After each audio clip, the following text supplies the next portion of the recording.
Hello viewers, welcome to Swarali audio stories. నేను మీ స్వరాలి. మీరు కనుక ఛానల్ని ఫస్ట్ టైం చూస్తున్నట్లయితే ఛానల్ని సబ్స్క్రైబ్ చేసుకోండి. అలాగే స్టోరీ కనుక నచ్చినట్లయితే ఒక చిన్న లైక్ చేసి ఒక చిన్న కామెంట్ పెట్టండి. రామ లవ్స్ సీత 43వ భాగం. ఇక లేట్ చేయకుండా మనం మన స్టోరీలోకి వెళ్ళిపోదాం. రామ్ భరతులతో కబుర్లు చెప్పుకుంటూ తను కట్ చేసిన వెజిటబుల్స్ అన్ని ఒక ప్లేట్లో పెట్టుకుంటున్నాడు సూర్య. సరే కానీ సూర్య, ఆ రోజు గోవా బీచ్ లో ఒక అమ్మాయి నచ్చిందని చెప్పావు కదా, తన గురించి వివరాలు ఏమైనా తెలుసుకున్నావా? ఎంతవరకు వచ్చిందేంటి నీ ప్రేమ కథ అని అడిగాడు భరత్. ఇంతకీ వాళ్ళ ఆయన ఒప్పుకున్నాడా?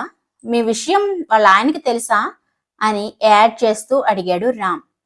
దుర్మార్గుల్లారా, ఫ్రెండ్స్ కదా అని నమ్మి నా పర్సనల్ విషయాలన్నీ మీతో షేర్ చేసుకున్న పాపానికి కోతుల్లాగా నన్ను ఇంత టీజ్ చేస్తారా అని ఉడుక్కున్నాడు సూర్య. సారీ, ఇప్పుడిప్పుడే మర్చిపోయిన పాత గాయాన్ని, పాత ప్రేమను గుర్తు చేసి నిన్ను బాధ పెట్టినట్టున్నాం కదా అని ఏమీ తెలియనట్లుగా అన్నారు భరత్, రామ్ ఇద్దరు ఒకేసారి కోరస్గా. ఆ మాటకి సూర్య కోపంగా వాళ్ళిద్దరి వైపు చూశాడు. రామ్ అమాయకంగా ఫేస్ పెట్టి, ఎందుకు మచ్చా అంత కోపం, నాకు భయమేస్తుంది అని నవ్వాడు. వెంటనే భరత్, ఏంటి మచ్చా అలా సీరియస్ అవ్వకు, కోపం పెరిగితే బీపీ పెరుగుతుంది, బీపీ పెరిగితే హార్ట్ ప్రాబ్లమ్స్ వస్తాయి.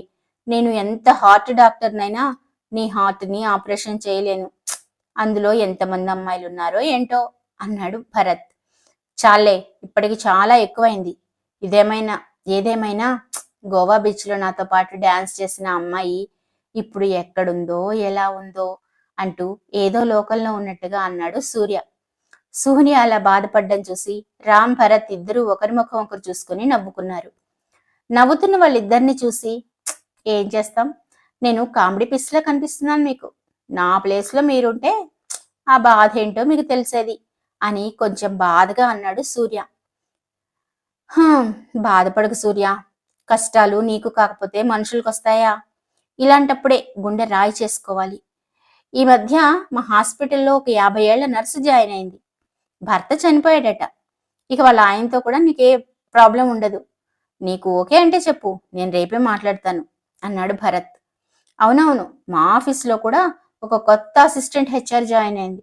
కాకపోతే వయసు కొంచెం తక్కువ, ఒక 40 అలా ఉండొచ్చు. ఇప్పటికే సింగిల్గానే ఉందట. నువ్వేమైనా ట్రై చేస్తానంటే చెప్పు, నేను కూడా ఆమెతో మాట్లాడతాను అని అమాయకంగా అన్నాడు రామ్. దుర్మార్గుల్లారా, మీ ఇద్దరికినేమో అందమైన గర్ల్ ఫ్రెండ్స్ కావాలి, నాకు మాత్రం ముసలోళ్ళని చూస్తా అంటారా? మిమ్మల్ని అంటూ చేతికిందని కూరగాయలు తీసుకొని వాళ్ళ మీదకి విసరడం మొదలు పెట్టాడు సూర్య. వాళ్ళతన్ని తప్పించుకుంటూ కిచెన్ మొత్తం పరుగులు తీస్తూ నవ్వుతున్నారు. అప్పుడే వాటర్ బాటిల్లో వాటర్ ఫిల్ చేసుకుందామని కిచెన్లోకి అడుగుపెట్టిన సీతు పడి పడి నవ్వుతున్న రామ్ని చూసి ఒక్క నిమిషం అలాగే నిలబడిపోయింది. రామ్ అలా చిన్న పిల్లాళ్ళ నవ్వడం చూసిన సీతుకి కాలేజ్ డేస్ లో చూసిన రామ్ ఫేస్ గుర్తొచ్చింది. సీతు మళ్ళీ తన కాలేజ్ డేస్ లోకి వెళ్ళిపోయింది. సరిగ్గా 6 ఏళ్ల క్రితం సీతు, మంజు ఇద్దరు బెస్ట్ ఫ్రెండ్స్. ఫ్రీ టైంలో సరదాగా క్యాంటీన్కి వెళ్ళి టైం పాస్ చేసేవాళ్ళు. అక్కడ తందూరి సీ ఫుడ్ ని ఇద్దరు ఇష్టంగా తినేవారు. ఎప్పట్లాగే ఆ రోజు కూడా వాళ్ళు క్యాంటీన్కి వెళ్ళి కూర్చున్నారు. మంజు బద్ధకంగా ఒళ్ళీర్చుకుంటూ తన పక్కనే కూర్చుని ఉన్న సీతు వైపు చూస్తూ, సీతు, నేను ఈరోజు ఏఈసీ క్లాస్లో ఫుల్గా నిద్రపోయాను. ఒకసారి నీ నోట్స్ ఇవ్వవే బాబు, కాపీ చేసుకుంటాను. అవును, నువ్వైనా నోట్స్ రాసావా లేదా అని డౌట్ పడుతున్నట్టుగా అంది. సీతు కాస్త విసుగ్గా ఫేస్ పెట్టి, హా, నేను నోట్స్ రాశాను, బట్ నేను నీకు నోట్స్ ఇవ్వడం కుదరదు, సారీ అంది. మంజు అర్థం కానట్టుగా ఫేస్ పెట్టి, ఓసి పాపాత్మురాలా, ఎందుకని నా పైన అంత కోపం నీకు అంది. ఆ మాటలు విన్న సీతు, తమరు నైట్ అంతా కొరియన్ డ్రామా చూసి నైట్ అవుట్ చేసి ఎంజాయ్ చేస్తారు, తర్వాత మార్నింగ్ క్లాస్కి వచ్చి ఫుల్గా నిద్రపోతారు, మేము నీకు నోట్స్ రాసి పెట్టాలి అంతేనా అంది. ఆ మాటలకి ఉక్రోషంగా మంజు, వస్తే రాక్షసి, నువ్వు మీ ఫేవరెట్ హీరో మూవీ చూసొచ్చి క్లాస్లో ఫుల్గా నిద్రపోతే నీకు నోట్స్ ఎవరు రాసిచ్చారో మర్చిపోయావా అంది. నువ్వేదో ఒక్కసారి నోట్స్ రాసావని లైఫ్ లాంగ్ నేను నీకు నోట్స్ రాస్తూ ఉంటాను, నువ్వు ఆ కొరియన్ డ్రామా సిరీస్ చూసుకుంటూ ఉండు అంది సీతు. మంజు రిక్వెస్ట్ చేస్తున్నట్లుగా, అబ్బా అది కాదే సీతు, ఎక్కడో కొన్ని లైన్స్ మిస్ అయ్యాను అంది. నేను మిగిలిన నోట్స్ అంతా రాశాను, కానీ మనపై ఫోకస్ పెట్టిన ప్రొఫెసర్ తాండవకృష్ణ గారు మన ప్రతి మూమెంట్ ని డీప్ గా అబ్జర్వ్ చేస్తున్నారు. ఆ విషయం ఇద్దరం మర్చిపోతున్నాం అంది సీతు. మంజు సీతు చెప్పే మాటలను పెద్దగా పట్టించుకోకుండా, అదంతా నాకు తెలియదు, కానీ ఈ కొరియన్ డ్రామాలు మాత్రం social issues and spiritual motivations తో చాలా ఇంట్రెస్టింగ్ గా ఉంటాయనుకో అంది. సీతు కాస్త వెటకారంగా, అవునమ్మా, ఆ తోలుబొమ్మలాటలు నీకే నచ్చాలి. ఆ అంబాల క్యారెక్టర్ ఎవరో నువ్వే కనిపెట్టు మరి అంది నవ్వుతూ. సీతు అలా ఆట పట్టించేటప్పటికి మంచు ఉడుక్కుంటూ, చూడు సీతు, నువ్వు కావాలంటే దేని గురించన్నా మాట్లాడు, కానీ నా కొరియన్ డ్రామాస్ గురించి మాట్లాడితే మాత్రం ఏం చేస్తానో నాకే తెలియదు అని సీతు పీక పట్టుకుని నొక్కబోయింది. మంజు చేతులను తన మెడపై నుంచి పక్కకు నెడుతూ, అచ్చా, ఏం చేస్తావు చెప్పు అని సీతు కూడా ఆమెను రెచ్చగొడుతూ అంది. ఆ మాటలకి మంజు వెంటనే కొంచెం తడబడుతూ, ఏం చేస్తాను అని అడుగుతున్నావా? అదే కదా నేను కూడా అన్నాను, ఏం చేస్తానో నాకే తెలియదని అంది. మళ్ళీ వెంటనే తనే, ఇంతకీ ఈ నోట్స్ నాకు ఇస్తున్నావా లేదా అంది మంజు. సీతు ఆ మాటలకు సమాధానం చెప్పేలోపే చుట్టుపక్కన ఉన్న వాళ్ళంతా దేని గురించో సీరియస్ గా డిస్కస్ చేసుకుంటున్నారు. సీతు ఏమైందో అర్థం కాక, హేయ్, ఏమైంది, వీళ్ళంతా ఎందుకు ఇలా హడావుడిగా పరిగెడుతున్నారు అంది. వెంటనే మంజు భుజాలు ఎగరేస్తూ, ఏముంది, మళ్ళీ మీ వాడేదో ఘనకార్యం చేసి ఉంటాడు అంది. ఆ మాటలకి సీతుకి చాలా కోపం వచ్చింది. మంజు వైపు కోపంగా చూస్తూ, చూడు, రామ్ నా వాడని నీకు ఎప్పుడైనా చెప్పానా? అనవసరంగా నాకు బీపీ తెప్పించకు అంది. మంజు నవ్వుతూ, సరేలే, మనం కూడా వెళ్ళి ఆ గొడవేంటో చూద్దాం అంది. అలా వాళ్ళిద్దరూ నడుస్తూ వెళ్తున్నారు. మళ్ళీ మంజు సీతుని ఆడపట్టించాలని, సరేగాని మీ వాడు నీ రూట్లోకి వచ్చినట్టేనా అంది. ఏయ్, పో అవతలికి అంది సీతు. మంజు వెటకారంగా, వెళ్ళిపోతాలేమ్మా, అయినా మీ ఇద్దరి మధ్య నేనెందుకు, కానీ మీ ఇద్దరి స్టోరీ మాత్రం బంపర్ హిట్ అవుతుందనుకుంటా అన్నట్టు నువ్వు రేపు నాకు కార్తికేయ రెస్టారెంట్లో పెద్ద పార్టీ ఇవ్వాలి అంది మంజు. సీతు ఏం అర్థం కానట్లుగా మొహం పెట్టి, నేను పార్టీ ఇవ్వాలా? దేనికి? నువ్వేం మాట్లాడుతున్నావో నాకేం అర్థం కావడం లేదు అంది. మంజు కాస్త కోపంగా చూస్తూ, నీకేం అర్థం కాదు, అయినా నువ్వు ఎలా అర్థం చేసుకోగలుగుతావులే, అన్నీ తెలిసి ఏమీ తెలియని దానిలాగా యాక్ట్ చేస్తున్నావు కదా అంది. సీతు కాస్త విసుగ్గా, అమ్మా తల్లి, నువ్వు ఏం మాట్లాడుతున్నావో నాకేం అర్థం కావడం లేదు, ముందు ఆ సోదంతా ఆపేసి ఫాస్ట్ గా నడు, మనం త్వరగా వెళ్ళి అక్కడ ఏం జరుగుతుందో చూసొద్దాం అని మంజు చేయి పట్టుకుని లాగింది సీతు. వదులు, కావాలంటే నువ్వే నన్ను ఫాలో అవ్వు అని ముందుకు నడిచింది మంజు. సీతు మనసులో, ఈ రౌడీ పిల్ల రుబాబ్ ఎక్కువైపోతుంది రోజు రోజుకి అని కొట్టాలన్నట్టుగా సీతు పైకెత్తేసరికి వెంటనే మంజు వెనక్కి తిరిగి చూసింది. మంజు అలా సడన్ గా తిరుగుతుందని ఎక్స్పెక్ట్ చేయని సీతు, ఎందుకే ముందుకు నడవకుండా వెనక్కి తిరిగి చూస్తున్నావు అంది.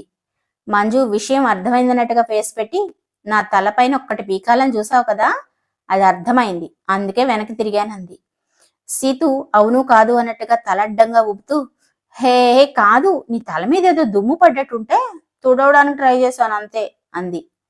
ఏయ్, don't act smart, come fast అని సీతు చేతిని గట్టిగా పట్టుకొని లాక్కెళ్ళింది మంజు. వాళ్ళు అలా కాలేజ్ గ్రౌండ్కి వెళ్ళేటప్పటికి ఫుట్బాల్ కోర్టు దగ్గర కాలేజీలో బాయ్స్ గర్ల్స్ బ్యాచ్ మొత్తం అక్కడే నిలబడి ఉన్నారు. సీతు మంజు ఇద్దరు ఏం జరుగుతుందో చూద్దామని క్యూరియాసిటీతో గ్రూప్ ని తప్పించుకుంటూ ముందుకొచ్చి నిలబడ్డారు. అక్కడున్న అమ్మాయిలంతా వావ్, రామ్ సూపర్ అంటూ గట్టిగా అరిచారు. సీతుకి చాలా కోపం వచ్చింది. రామ్ అలా గొడవల్లోకి వెళ్ళడం తనకి ఇష్టం లేదు.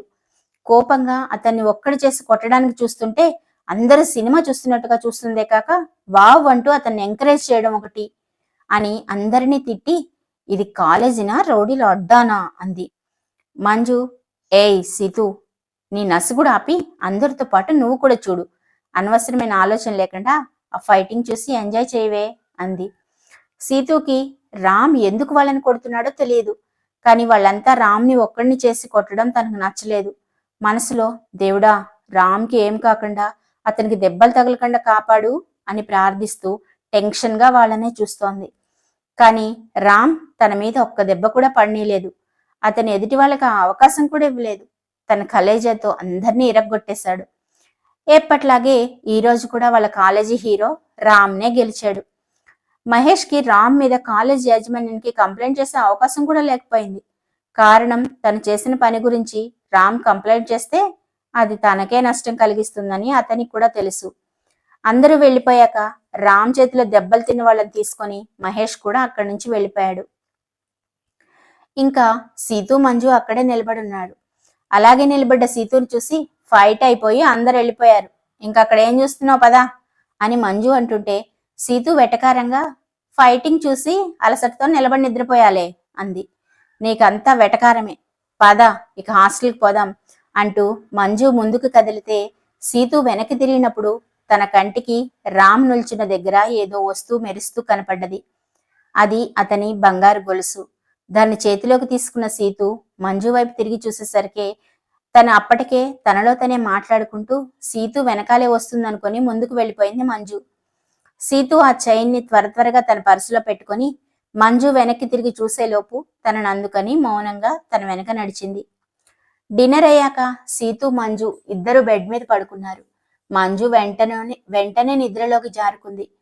కానీ సీతుకి ఎంతకీ నిద్ర పట్టలేదు. ఆమె వెనక్కి తిరిగి మంజుని చూసింది.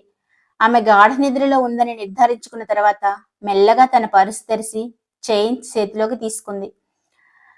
సాధారణంగా సీతు ఇతరుల వస్తువులను ముట్టుకోదు. ఆమె ఎప్పుడూ కష్టపడకుండా వచ్చిన దాన్ని కావాలి అనుకోదు. పరుల సొమ్ము పాము లాంటిది అనుకునే మనస్తత్వమే తనది. కానీ ఆమె ఈ బంగారు గొలుసును డబ్బులాగా చూడలేదు. అది రామ్కి చెందిన జ్ఞాపకం అనుకుంది. ఆ గొలుసు తన దగ్గర ఉంటే రామ్ తనతో తన పక్కనే ఉన్నట్టే అనిపిస్తోంది. ఏంటి సీతు, దీన్ని నువ్వే పెట్టేసుకుంటున్నావా? ఇది తప్పు కదూ. రేపు అతని చైన్ అతనికి వెనక్కి ఇచ్చేయి అని మెదడు అంటూ ఉంటే, అతను నీవాడు, నీ రామ్ది అంటే నీకే హక్కు ఉంది, నీతోటే ఉంచుకో తప్పులేదు అంటూ ఆమెకు ఆ మనసు హితో చెప్పింది. ఏంటి మేడం, నాతో మాట్లాడడానికి మాత్రం ధైర్యం లేదు, కానీ నా వస్తువుని పట్టుకుని మాత్రం గట్టిగా హక్ చేసుకొని పడుకుంటున్నావు. ఇది ఎక్కడ న్యాయం? నన్ను ప్రేమిస్తుంటే నాకే డైరెక్ట్గా చెప్పొచ్చు కదా అని రామ్ అడిగినట్లుగా అనిపించింది. ఓయ్, అలాంటిదేమీ లేదమ్మా, నేనేమీ ప్రేమించడం లేదు అన్న మరుక్షణమే అది అబద్ధమని ఆమె అంతరాత్మ ఆమెకు చెప్పింది. నువ్వు ప్రేమిస్తే చాలా, అతని మనసులో నీ మీద ఎలాంటి ఉద్దేశం ఉందో, అతనికి నువ్వు భార్యవి కాగలవా? ఏ హక్కుతో అది నీదనుకుంటావు అని మెదడు అడిగిన ప్రశ్నకు సమాధానం చెప్పదలుచుకోలేదు ఆమె. దానికి తన దగ్గర సమాధానం కూడా లేదు. అందుకే మౌనంగా కళ్ళు మూసుకుంది సీతు. ఆలోచనల మధ్య ఎప్పటికో నిద్రలోకి జారుకుంది. మరుసటి రోజు ఉదయం మంజు ఆమెను కదిలించడంతో లేచింది సీతు. తన చేతిలో ఉన్న గొలుసు వైపు ఒకసారి చూసుకొని అది మళ్ళీ ఎవరికీ కనిపించకుండా దాచేసి ఆ గొలుసుని చూస్తుంటే రామ్ చిరునవ్వును ప్రతిబింబిస్తున్నట్లుగా ఆమె మనసులో చిత్రం కనిపించింది. చైన్ని నీ దగ్గరే ఉంచుకో అని మనసు కోరుతుంటే ఆఖరికి ఇవ్వకుండా చైన్ పర్సులో దాచుకొని క్లాస్కి వచ్చేసింది సీతు. మరి నెక్స్ట్ ఎపిసోడ్లో ఏం జరగబోతుందో తెలుసుకోవాలని మీకు కూడా ఉత్సాహంగా ఉంది కదా. నాకు కూడా చెప్పాలని చాలా ఇంట్రెస్ట్గా ఉంది. ప్లీజ్ సబ్స్క్రైబ్ చేసుకోండి. అలాగే స్టోరీ గురించి మీరు ఏమనుకుంటున్నారో ఖచ్చితంగా ఒక కామెంట్ పెట్టండి. అప్పుడే నాకు స్టోరీని కంటిన్యూ చేయాలో లేదా అర్థమవుతుంది. ఎందుకంటే ఎక్కువ మంది చూడకపోతే నేను చేసిందంతా వేస్ట్ అవుతుంది కదా. ప్లీజ్ అర్థం చేసుకొని ఒక కామెంట్ పెట్టండి ప్లీజ్.